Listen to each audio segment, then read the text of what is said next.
দ্বিতীয় বিশ্বযুদ্ধের পর অর্থনৈতিক সংকট আর নিরাপত্তা ইস্যু নিয়ে শঙ্কার মধ্যে গঠিত হয় পশ্চিমা সামরিক জোট ন্যাটো। তবে বিগত বছরগুলোতে পশ্চিমা বিরোধী শক্তিগুলো সামরিক ক্ষমতার আধুনিকীকরণে মনোযোগী হওয়া চ্যালেঞ্জের মুখে ফেলেছে জোটটিকে। সম্প্রতি ফ্রান্সের রাজনীতিতে কট্টর ডানপন্থীদের উত্থান আর আসন্ন মার্কিন প্রেসিডেন্ট নির্বাচনে ডোনাল্ড ট্রাম্পের সম্ভাব্য প্রত্যাবর্তনে ন্যাটোর ভবিষ্যৎ ও ইউরোপের নিরাপত্তা নিয়ে দেখা দিয়েছে শঙ্কা।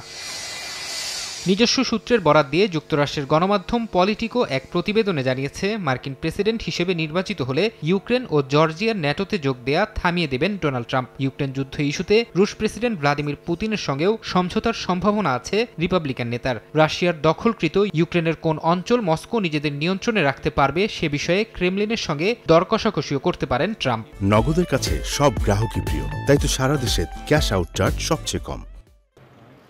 ইউরোপের রাজনৈতিক পালাবদলের সম্ভাবনাও পশ্চিমা সামরিক জোট ন্যাটোর গতিপথকে ঘুরিয়ে দিতে পারে। বিশ্লেষকরা বলছেন, ফ্রান্সে কট্টর ডানপন্থীদের উত্থান আর ইমানুয়েল ম্যাক্রোর রাজনৈতিক দুর্বলতা ন্যাটোর অনেক সিদ্ধান্তকে প্রশ্নের মুখে ফেলতে পারে।